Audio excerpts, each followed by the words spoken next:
yang pada intinya ya perkara tentang bullying terhadap Safia yang dikemas oleh sisi akademis.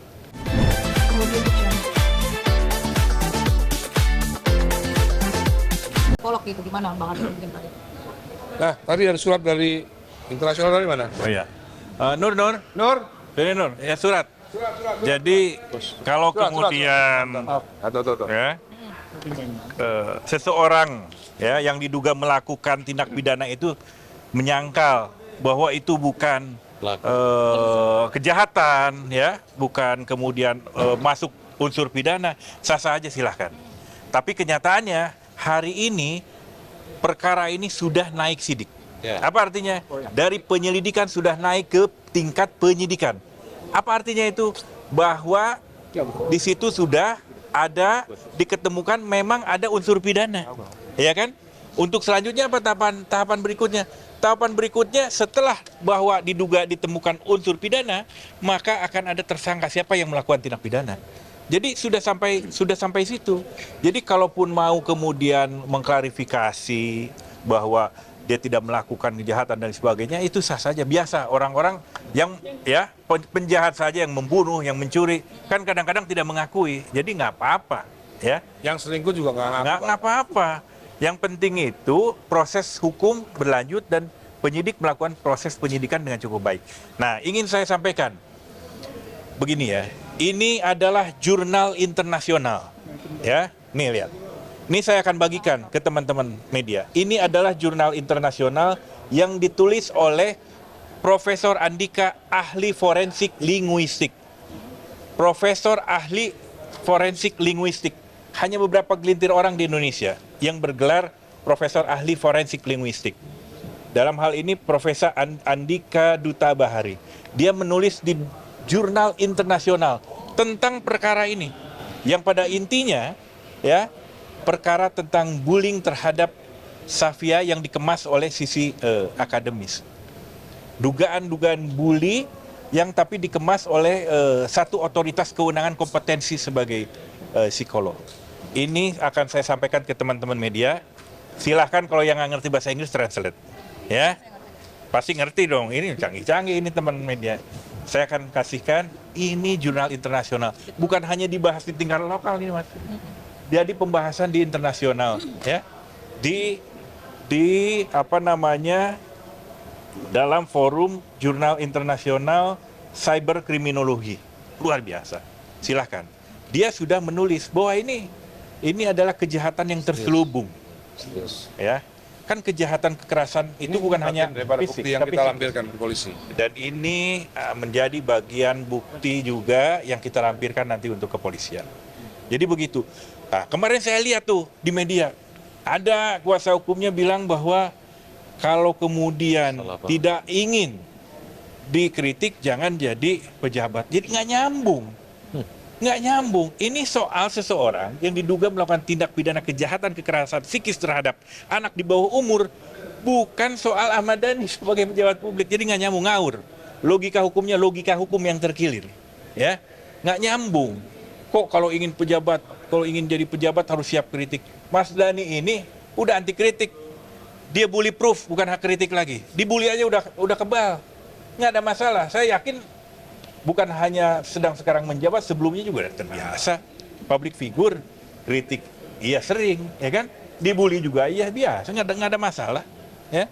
Tapi kalau kemudian ada kejahatan terhadap keluarga, apalagi anaknya di bawah umur, tentu ini akan kemudian kita proses secara hukum, kita akan selesaikan. Gitu ya, silakan Mas Dan. Nggak ada saya. Saudara Gagin juga merasa bahwa foto yang dia posting itu sudah tersebar lebih dahulu di sosmed dan tujuan dia katanya untuk mengedukasi netizen agar Safia tidak semakin Ya, bully. jadi begini, di dalam forensik linguistik itu dia akan uji kata per kata, detik per detik, menit per menit kata apa yang dilakukan. Sehingga di sini dikatakan kejahatan yang terselubung. Misalkan ada stigmatisasi bahasa bahwa kamu sudah nggak bisa lagi tinggal di sini, lebih baik sekolah di luar negeri. Itu kan luar biasa. Dikatakan kepada anak di bawah umur, kamu akan terus terbawa oleh kelakuan orang tuamu. Masa psikolog melakukan Itu udah fitnah. melakukan stigmatisasi seperti itu? Dan yang diomongin Ngawur, fitnah. ngawur itu. Ya, itu bukan mengedukasi. tapi memprovokasi, bukan mengedukasi. Ya, itu logika edukasi yang terkilir. Ya, tapi memprovokasi dan menstigmatisasi, dan inilah yang kemudian masuk pada ranah hukum. Oke. Dia juga membawa agar kasus ini mungkin tidak ditanggapi berlebihan katanya Pak Bang Afrin, dan lebih baik fokus saja ke masalah internal keluarga. Maksudnya berarti dia menormalisasi hoak dan Lah iya, kalau dia itu kita- menormalisasi hoax. Fokus bagaimana? Orang ada pelanggaran hukum kok. Inilah karena dia itu mencampuri urusan orang lain. Ya. Tindakannya ini mencampuri urusan lain, diminta enggak pendapatnya. Ya, diminta enggak. Ya. Terus diminta untuk konsultasi enggak, tiba-tiba pendapatnya yang terkilir tadi juga kasihan, berdampak psikis terhadap anaknya Mas Dhani. Ada buktinya? Ada. Ya, sudah kemudian dilakukan assessment screening. Nanti penyidik akan buka bagaimana hasil screening assessment psikologi terhadap anak di bawah umur atas nama S ini. Gitu. Benar Pak De, Safia terdampaknya sampai dalam Pak De. Sebagai orang tua ngeliatnya seperti apa Pak De? Ya, buat saya ini juga apa yang diomongin sama Lita Gading kan hoak. Apa dasar Lita Gading berbicara soal masalah keluarga itu apa dasarnya? Yang diomongin semua hoak, gitu. Jadi tidak hanya melakukan pembulian terhadap Safia, tapi semua yang diomongin itu hoak semua, nggak ada buktinya gitu. Buktinya cuman media sosial gitu loh. Tidak ada bukti-bukti konkret. Dia menyampaikan bahwa apa yang sudah dilakukan orang tuanya ini berdampak. Memang apa yang sudah dilakukan orang tua? Apa yang saya lakukan gitu? Apa memang? Kejahatan apa? Kejahatan apa yang saya lakukan? Ini kan ini hoax, ini hoax framing kejahatan, dan inilah yang harus dibasmi. Ya. Inilah yang kemudian harus kita lawan. Nggak boleh kita permisif dan mafhum menormalisasi hal-hal begini. Lawan proses hukum agar kemudian menjadi presiden dan efek jerat, ya, sehingga kemudian anak-anak tumbuh ya menuju Indonesia emas ini, anak-anak yang mentalnya kokoh kuat, yang kemudian tidak terdampak hoax, psikologinya sehat. Apalagi atasnamakan psikolog. Harusnya psikolog ini membantu peran pemerintah memperkokoh mentalitas anak menuju Indonesia emas, bukan kemudian membuli, bukan kemudian menstigmatisasi, ya kan, mendiskreditkan. Jadi urusan pejabat publik adalah urusan daripada pekerjaan publik. Nah, Nggak ada hubungannya sama rumah tangga saya. Sebagai orang tua Pak De, mungkin tadi selain dilakukan asesmen terhadap Safia, ini kan Safia yang paling terdampak ya Pak De, apalagi usianya dia rentan ya. Apa sebagai orang tua Pak De tindakannya untuk melindungi? Ya, saya harus memberikan pengertian tentang kehidupan yang memang sudah terlanjur normal ini, bahwa menjadi normal, sehingga jadi saya harus memberikan pengertian bahwa orang jahat ternyata di mana-mana gitu. Makanya saya menyebut di Instagram saya, apa itu deterjen 78 ya. Deterjen 78 itu ya orang-orang yang tidak punya adab. Orang-orang yang berpotensi melakukan pelanggaran hukum, membuli anak kecil, itu deterjen 78. Menyebarkan hoak, itu deterjen 78. Atau menciptakan hoak, membuat karya hoak dalam media sosial, mencomot berita ini, kasih judul ini gitu ya. Itu juga deterjen 78 gitu. Jadi saya kasih tahu Via bahwa memang ada banyak penjahat di dalam dunia maya, ya, dalam dunia medsos itu ada penjahat banyak. Jadi kamu harus paham bahwa mereka itu penjahat, gitu. dunia maya itu dunia medsos ya, jangan ada pelitir lagi. Enggak. Nih, kayak misalnya tadi saya lupa ya. Iya Bang Adun. Tadi saya lupa gini. Jadi ada kadang-kadang ada media yang memang dibayar atau untuk yang tadi karakter assassination. Jadi Oke, masih tadi saya lupa teror. tadi untuk menayangkan ya. Kayak misalnya ini. Berita ini ya. Hah? Ya, berita ini ya. Berita ini ya. Ini di Instagram saya adalah Instagram Captionnya jelas lah ya. yang paling banyak view-nya. Berapa view-nya? 24 juta. Waktu itu dalam sehari 20 juta. Dalam sehari view-nya 24 juta. 20 juta ya. Gara-gara konten saya ini, Instagram saya dihack.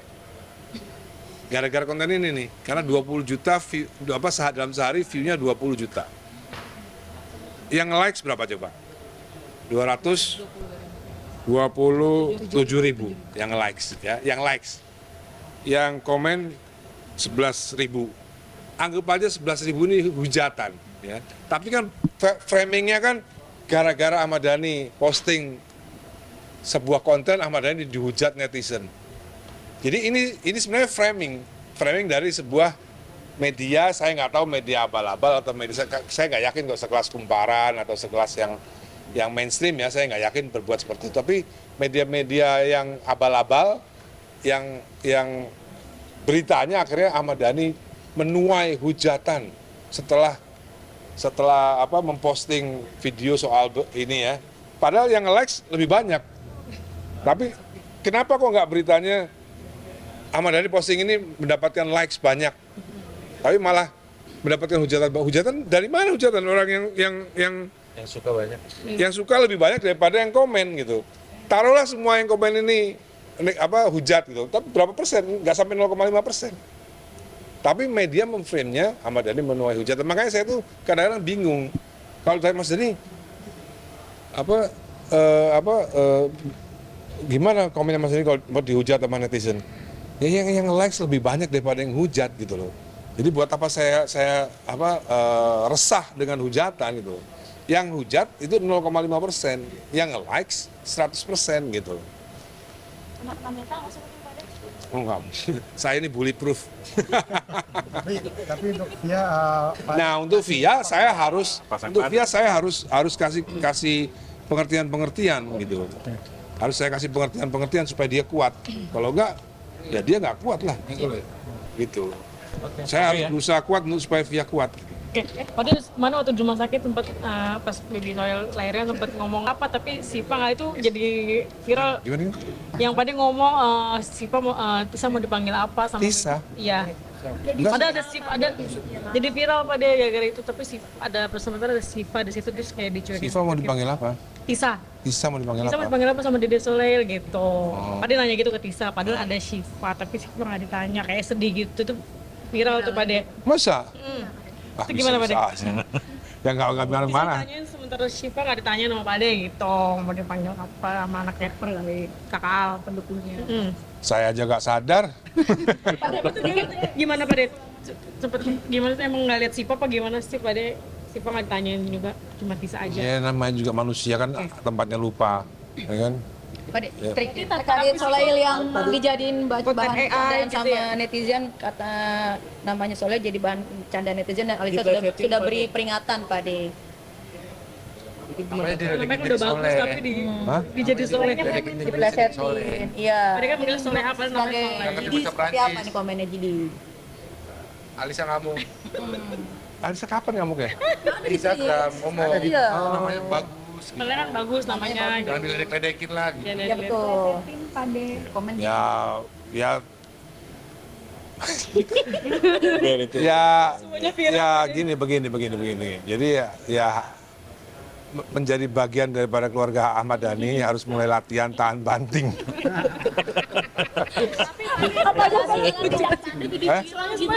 Apa?